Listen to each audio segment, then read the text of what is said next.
Hello student, JEE advance 2025 paper first physics का question number 11 था। A solid glass sphere of refractive index n equal to √3 and radius equal to r contains a spherical air cavity of radius r/2 as shown in the figure. ये cavity होगी r/2, तो ये glass sphere हो गया जिसका refractive index √3 है, radius r है। A very thin glass layer is present at the point O so that the air cavity refractive index n equal to 1 remains inside the glass sphere। यहाँ पर ये जो है कटा हुआ नहीं है, हल्का सा लेयर है ग्लास की यहाँ पर, ताकि ये कैविटी यहाँ पर बहुत पतली इसके अंदर बनी रहे। An unpolarised unidirectional and monochromatic light source S, एक एस लाइट सोर्स है, क्या है, अनपोलराइज्ड है, यूनिडायरेक्शनल है एंड मोनोक्रोमेटिक लाइट सोर्स है। emits a light ray from a point inside the glass sphere towards the periphery of the glass sphere। ये periphery of glass sphere की तरफ को light ray ये produce कर रहा है। If the light is reflected from the point O and is fully polarized, यहाँ से जब reflect होती है light ray, जो ये है reflect होके आएगी, तो क्या होता है, कह रहा है ये fully polarized हो जाता है। Then the angle of incidence at the inner surface of the glass sphere is theta। ये थीटा दे रखा है। The value of sin theta, sin theta की वैल्यू निकालनी। देखिए कहानी बड़ी इंटरेस्टिंग है। हो क्या रहा है कि एक स्फीयर हमको दिया हुआ है, यहां बताते हैं। ये ग्लास स्फीयर है और इसमें एक एयर कैविटी है। एयर कैविटी क्या है, ये जो है सेंटर से टच करते हैं। रेडियस इसका जो है क्या, r/2, इसका रेडियस r है और इसका सेंटर यहाँ पर है सपोज, तो यहाँ से ये इसके टच करते पेरिफेरी को, ये इस प्रकार से टच कर रहा है। ये पॉइंट O है। अब यहाँ पर जो है इसको इसके सेंटर से मिला, ये पूरा यहाँ तक एक लाइन डायमीटर बनेगी। ये क्योंकि नॉर्मल है, यहाँ पर भी नॉर्मल है। तो यहाँ पर हमने क्या किया, एक रे, एक लाइट सोर्स है, यहाँ से ये लाइट सोर्स है, यहाँ से हमने एक रे ली, ये थीटा डिग्री पर यहाँ पर इंसिडेंट हो रही है, तो ये रिफ्लेक्ट भी थीटा डिग्री से ही होगी। ये हो गई, ये थीटा डिग्री से यहाँ से रिफ्लेक्ट हो गई, इसके अंदर रिफ्लेक्शन। फिर यहाँ पर गिरी, इसको यहाँ ज्वाइन कर दो, ये सेंटर से पास हो रहा है, ये सेंटर है इस बड़े स्फीयर का, इसको सी कह देते हैं। तो ये एंगल, ये भी क्या होगा, थीटा होगा। फिर देखिए ये रेडियस बराबर है, ये एंगल थीटा हो जाएगा। अब ये फिर थीटा एंगल पर ही क्या होगी, ये यहां से रिफ्लेक्ट होगी, थीटा एंगल पर ही रिफ्लेक्ट होगी। इसका सेंटर बना लेते हैं, ये सेंटर हो गया। अब इसके सेंटर से यहां पर जो है हम एक परपेंडिकुलर ड्रॉ कर देते हैं, तो थोड़ा सही नहीं बन रहा है।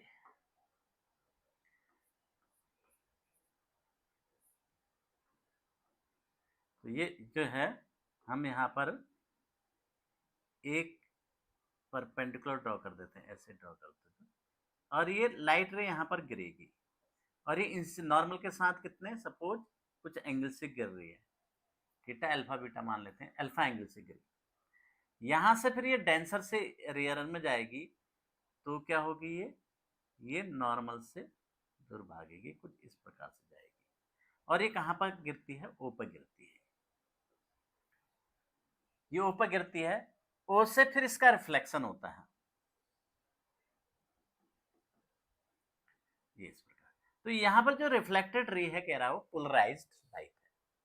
सपोज ये इंसिडेंट एंगल इसका मान लेते हैं, बीटा मान लेते हैं, तो ये पोलराइज्ड है, फुली पोलराइज्ड है, तो यहाँ पर ब्रिस्टर एंगल से हमको ये साइन थीटा की वैल्यू निकालनी है। तो ब्रिस्टर लॉ से, ब्रिस्टर लॉ क्या कहता है कि जो टेन बीटा होगा, ये क्या होगा, μ2 अपॉन μ1 होगा। यहाँ √3 है इसका रिफ्रैक्टिव इंडेक्स और इसका 1 है, तो μ2 √3 हो गया अपॉन 1। तो बीटा हमारा आ जाएगा, बीटा कितना हो जाएगा, 10 बीटा रूट 3 60 डिग्री। ये 60 डिग्री हो गया।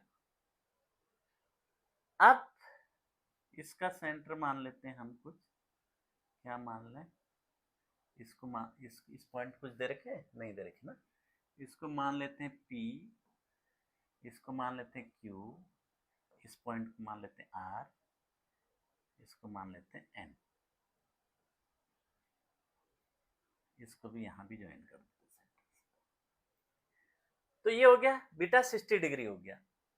अब बीटा 60 डिग्री है तो ये r/2, ये भी r/2, तो ये भी कितना हो जाएगा, 60 डिग्री हो जाएगा।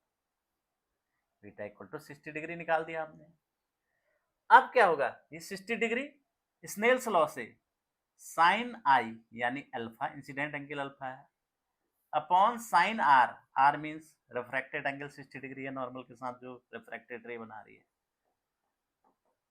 इक्वल टू कितना हो जाएगा, क्योंकि ये 1 से उसमें जा रही है, 1/√3 हो जाएगा। अब साइन अल्फा की वैल्यू कितनी हो गई, साइन 60 √3/2 इंटू 1/√3, तो ये हो गया 1/2, तो अल्फा कितना हो गया, 30 डिग्री। तो ये एंगल हमको मिल गया 30 डिग्री। अब ये 30 डिग्री हमको मिल गया ये एंगल, और ये 60 डिग्री है, तो ये कितना हो जाएगा, ये भी 60 डिग्री है, तो ये कितना हो जाएगा, 60 डिग्री हो जाएगा, इक्विलेटरल ट्रायंगल हो जाएगा। ये 60 तो ये 120 डिग्री हो जाएगा, 120 तो ये 60, ये भी 60 डिग्री हो जाएगा। देखो मैं अलग से फिगर बना रहा हूं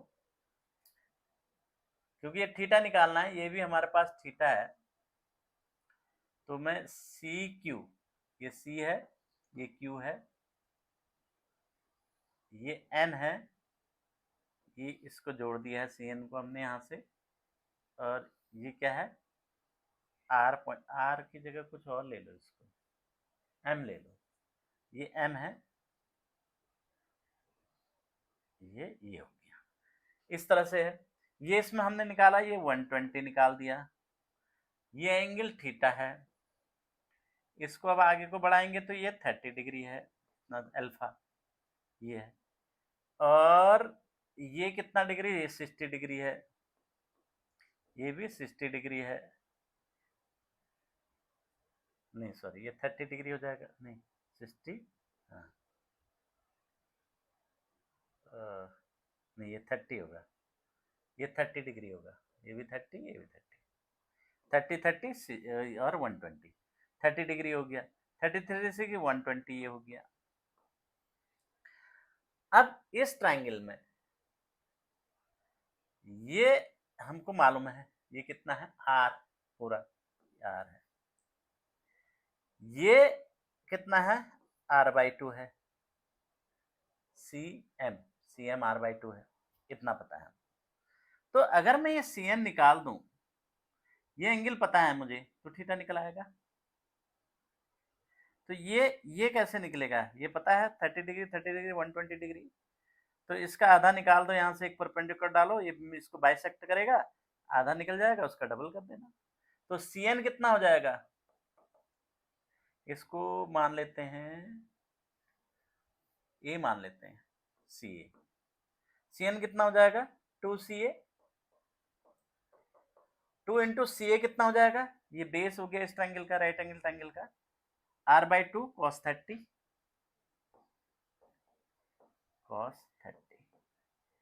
तो r/2, 2 से 2 कैंसिल, √3r/2, ये सी एन आ गया।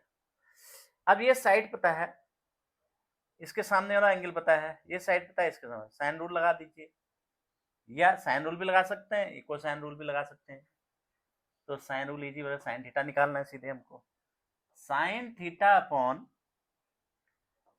√3r/2 equal to sine theta, ये वाली सी एन हो गया, और r अपॉन ये sine 120 upon r, sine 120 degree upon r। अब साइन थीटा, r से r cancel, sine theta equal to √3/2 into sine 120 degree.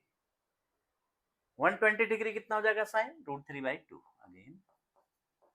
तो √3 से √3 3 हो गया, 3/4 दैट इज इक्वल टू 0.75। तो ये आंसर हो गया। कहानी बड़ी इंटरेस्टिंग थी, कुछ नहीं था, ब्रिस्टर लॉ लगाना था हमको, क्योंकि यहाँ पूरी तरह से पोलराइज्ड है। तो ये जो एंगल ऑफ इंसिडेंट होगा, ये नॉर्मल के साथ जो भी एंगल बनाएगी इंसिडेंट रे, तो उसका tan कितना होता है, μ2 अपॉन μ1 होता है, जहां से रे आ रही है μ2 उस मीडियम का अपॉन जिसके अंदर जो है जहां से रिफ्लेक्ट हो रही है। तो μ2 √3 है बाहर का, अपॉन 1 हो गया, बीटा यहाँ से 60 डिग्री निकल गया, बीटा निकल गया। अब हमें जो है ये अल्फा निकल जाएगा यहाँ से, क्योंकि इस यहाँ पर इस पॉइंट पर क्या होगा, स्नेल्स लॉ लगाएंगे, sine theta upon sine I upon sine R, sine alpha upon sine 60 degree is equal to μ2 upon μ1, यहाँ से जा रही है, यहाँ आ रही है, तो ये 1 हो गया, μ2 1 हो गया इसके लिए, बाय √3 हो गया। तो यहाँ साइन अल्फा आ जाएगा, यहाँ साइन 60 की वैल्यू हो गया, अल्फा 30 डिग्री आ गया। अब इस वाले को देखो, ये क्वाड्रिलेटरल बन रहा है, ये 30 डिग्री हो गया, इसमें थीटा हमको पता करना है, थीटा ये 120 डिग्री हो गया, क्योंकि बीटा 60 ये 60, ये आपका जो 60, तो ये 120 बचा, ये 30 बचा, ये 30 बचा, तो सिंपल सी बात है। तो यहाँ से क्या करेंगे हम, ये फाइंड आउट कर देंगे, ये लंबाई CN निकल जाएगी हमारी 2CA, ये r/2 पता है, r/2 cos 30 हो जाएगी, तो यहाँ से निकल जाएगी, sign theta upon sine rule लगा दीजिए इस ट्रायंगल में, तो बस कहानी खत्म, साइन थीटा आ जाएगा। कुछ था, कुछ भी नहीं था, एडवांस में आया था कुछ।